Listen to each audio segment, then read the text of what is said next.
Welcome back dear friends. आप सभी कैसे हैं। संप्रेषण से संबंधित वीडियो सीरीज का यह चौथा वीडियो है। इसके पहले मैं और भी वीडियो अपलोड कर चुका हूं और मैंने उन सभी को एक प्लेलिस्ट में सेव किया है। प्लेलिस्ट का लिंक मैंने आज के डिस्क्रिप्शन बॉक्स में दिया है, आप वहां पर जाकर इसे चेक कर सकते हैं। इसके पहले वाले वीडियो में मैंने आपसे इफ़ेक्टिव कम्युनिकेशन के बारे में बात की थी और आज फिर से इस वीडियो में आपसे मैं कुछ ऐसे इम्पोर्टेंट पॉइंट्स की बात करूंगा जो कि इफ़ेक्टिव कम्युनिकेशन के लिए बहुत ज़्यादा उपयोगी हैं। आज मैं आपसे बात करूंगा 10C of communication and 5S of communication. तो शुरू करते हैं और सबसे पहले समझते हैं कि कम्युनिकेशन के 10C क्या हैं।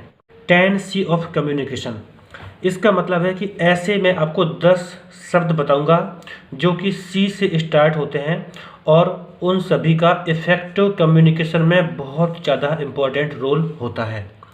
तो जानते हैं कौन से ऐसे 10 शब्द हैं जो कि C से स्टार्ट होते हैं और इफ़ेक्टिव कम्युनिकेशन में वो सभी बहुत ही महत्वपूर्ण होते हैं। सबसे पहले बात करते हैं number first, cleverness. What? Cleverness. Cleverness कह सकते हैं बुद्धिमानी।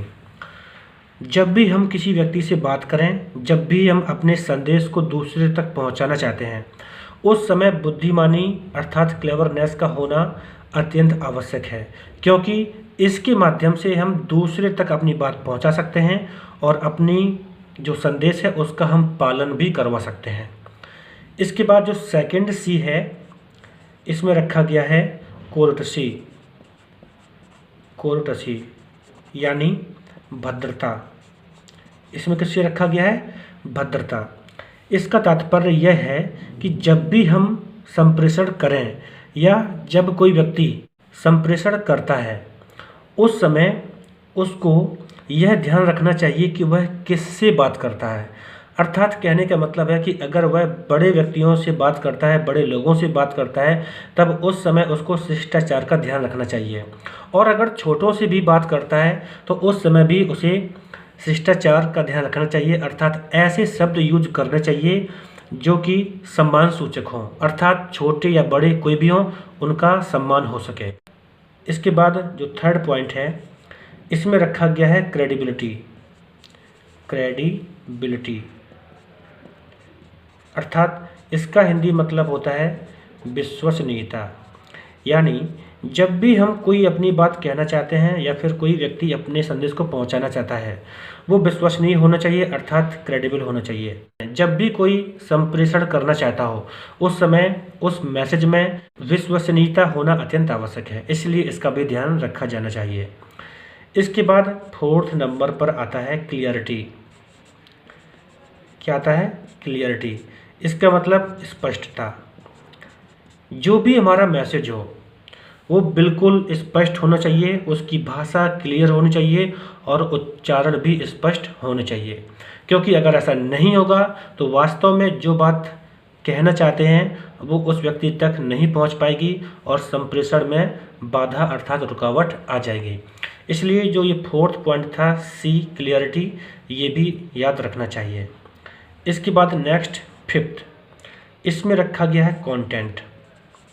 क्या रखा गया है? कंटेंट। कंटेंट का मतलब अभी तक आपने सुना होगा विषय वस्तु से होता है, लेकिन ध्यान रखिए कंटेंट का मतलब सहमति या फिर संतुष्टता से भी होता है। यानी आप जिससे अपनी बात पहुंचाना चाहते हैं, यानी कहने का मतलब जो संप्रेषक है और जो संदेश प्राप्त करता है, दोनों पक्षों का संतुष्ट होना, सहमति होना अत्यंत आवश्यक है, तभी आपकी बात वहां तक पहुंच पाएगी। जैसे मान लीजिए अगर ये दो व्यक्ति हैं, अब ये व्यक्ति से कोई बात कहना चाहता है, दूसरा उसे सुनने के लिए तैयार ही नहीं है, तो क्या हम अपनी बात को पहुंचा सकते हैं? अपनी बात का जो मतलब है उसे हम समझा सकते हैं? बिल्कुल नहीं। इसलिए कंटेंट अर्थात संतुष्टता अर्थात सहमति होना भी आवश्यक होता है। इसके बाद जो नेक्स्ट पॉइंट है सिक्स्थ, इसमें रखा गया है कंसिस्टेंसी को। कंसिस्टेंसी इसका मतलब होता है अनुकूलता। क्या होता है? अनुकूलता। यानी अगर कोई व्यक्ति दूसरे तक अपना संदेश पहुंचाना चाहता है तो वह मैसेज उस व्यक्ति यानी जिस तक वह पहुंचाया जा रहा है उसके अनुकूल होना चाहिए, अर्थात जो मैसेज को प्राप्त करेगा उसके अनुकूल होना चाहिए। अगर वह मैसेज उसके अनुकूल नहीं है तब उस मैसेज का कोई भी मतलब नहीं रह जाएगा। इसके बाद नेक्स्ट है 7th, जिसमें रखा गया है चैनल्स यानी माध्यम। क्या रखा गया है इसमें? माध्यम। हम जब भी अपनी बात को किसी तक पहुंचाना चाहते हैं तो फिर हमारे बीच में माध्यम क्या है? माध्यम का होना अत्यंत आवश्यक है, क्योंकि जैसे मान लीजिए जब हमें अपनी आवाज़ दूर तक पहुंचानी है तो उस समय हम अच्छे माध्यम का यूज कर सकते हैं, माइक का यूज कर सकते हैं, स्पीकर का यूज कर सकते हैं। और आजकल सिंपल सी बात, अभी आप अपने यूट्यूब पर देख रहे हैं तो यह भी एक अच्छा तरीका है, यानी टेक्नोलॉजी का यूज करके भी हम अपनी बात को किसी तक पहुंचाते हैं। अर्थात कहने का मतलब है कि जब भी हम अपने मैसेज को किसी तक पहुंचाना चाहते हैं उस समय हमें इस बात का विशेष ध्यान रखना चाहिए कि हमारा माध्यम क्या है, हम किस माध्यम से अपनी बात को उस तक पहुंचा रहे हैं। इसके बाद 8th पॉइंट में रखा गया है कॉन्टेक्स्ट। कॉन्टेक्स्ट जिसका मतलब होता है संदर्भ। क्या मतलब होता है? संदर्भ। जब किसी को संदेश पहुंचाया जाए तो उस समय उस मैसेज का जो कॉन्टेक्स्ट है, संदर्भ है, आप किस बारे में बात कहना चाहते हैं, इसका बताना बहुत ही अत्यंत आवश्यक होता है। अर्थात आपने जो बात कही है उसका मुख्य बिंदु क्या है, क्योंकि अगर कोई भी बात कह दी जाए और अगर उसका कोई संदर्भ ना दिया जाए तब उस बात का उतना प्रभावशाली होना मुश्किल हो जाता है। इसलिए हमें कॉन्टेक्स्ट का भी ध्यान रखना चाहिए। इसके बाद नेक्स्ट पॉइंट है 9th, इसमें रखा गया है कैपेबिलिटी ऑफ द ऑडियंस।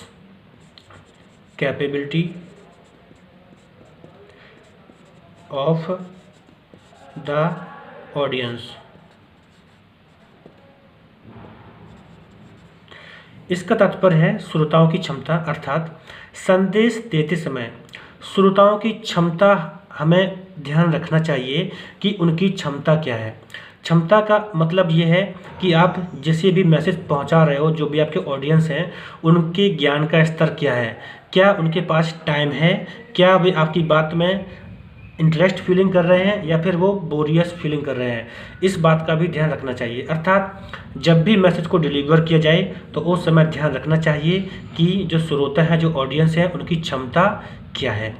और इसके बाद लास्ट 10th जो पार्ट है इसमें रखा गया है कैरेक्टर। क्या रखा गया है? कैरेक्टर यानी आचरण। क्या मतलब हुआ इसका? आचरण। संप्रेषक को अगर अपना संप्रेषण अच्छा बनाना है उस समय उसका खुद का आचरण संदेश के अनुकूल होना चाहिए। इस बात का मतलब यह है कि जैसे मान लीजिए अगर कोई शराबी व्यक्ति है और वो दूसरों को शिक्षा दे रहा है कि बेटा शराब मत पियो, शराब मत पियो, तो फिर उसकी बात का कोई भी इफ़ेक्ट नहीं होगा।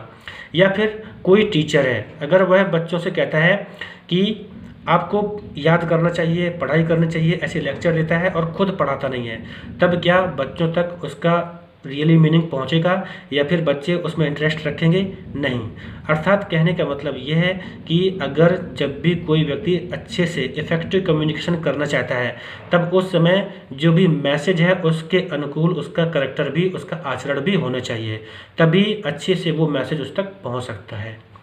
तो इस तरह से ये रहे 10C ऑफ कम्युनिकेशन। एक बार फिर से देखिए, एक साथ लिखे हुए हैं 10C ऑफ इफेक्टिव कम्युनिकेशन, जिसमें फर्स्ट नंबर पर है क्लेवरनेस, इसके बाद कोर्टसी, इसके बाद क्रेडिबिलिटी, इसके बाद क्लियरिटी, इसके बाद कंटेंट, इसके बाद कंसिस्टेंसी, चैनल, इसके बाद कैपेबिलिटी ऑफ ऑडियंस, इसके बाद कॉन्टेक्स्ट और इसके बाद कैरेक्टर। तो ये 10 ऐसे C ऑफ कम्युनिकेशन हैं इफेक्टिव कम्युनिकेशन के लिए, जिनका यूज करके जो भी हमारा कम्युनिकेशन है उनको हम बहुत ही इफेक्टिव बना सकते हैं। आप चाहें तो इनको एक जगह नोट कर सकते हैं and you must know about this, क्योंकि एग्जाम में कूट बनाकर आपसे किसी तरह से कोई क्वेश्चन पूछा जा सकता है कि इनमें से कौन कौन से इफेक्टिव कम्युनिकेशन का पार्ट है, कौन सा नहीं है। इसके बाद नेक्स्ट है 5S ऑफ कम्युनिकेशन। इसका मतलब यह है कि इसमें ऐसे 5 शब्द रखे गए हैं जो कि S से स्टार्ट होते हैं और ये इफेक्टिव कम्युनिकेशन के लिए आवश्यक होते हैं। नंबर फर्स्ट पर रखा गया है सिंप्लिसिटी,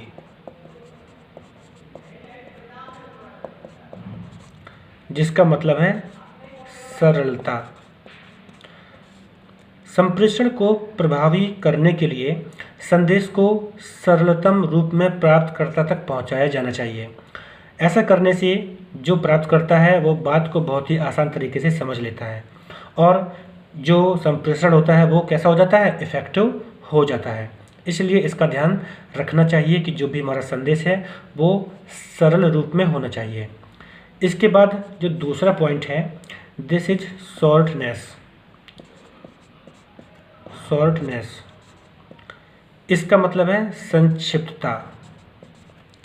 संक्षिप्तता यानी शॉर्ट होना चाहिए। संप्रेषण में संदेश के जो शब्द हो और जो वाक्य हों उनको संक्षिप्त अर्थात शॉर्ट रखने का प्रयास किया जाना चाहिए ताकि कम समय में प्राप्तकर्ता आसानी से बात को समझ सके। इसलिए इस बात का भी अच्छे से ख्याल रखा जाना चाहिए। इसके बाद जो नेक्स्ट आता है पॉइंट थर्ड, सीक्रेसी, जिसका मतलब होता है गोपनीयता।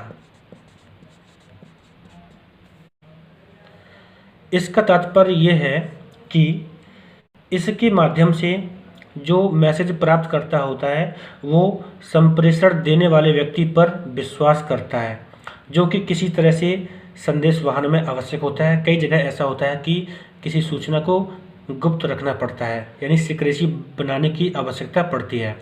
इसलिए दोनों में, जो संप्रेषण करता है और जो प्राप्त करता है, उन दोनों में गोपनीयता होनी चाहिए अर्थात सीक्रेसी होनी चाहिए। इसके बाद जो नेक्स्ट पॉइंट है, पॉइंट नंबर 4, सिंसियरिटी, जिसका मतलब होता है निष्कपटता। क्या मतलब होता है? निष्कपटता।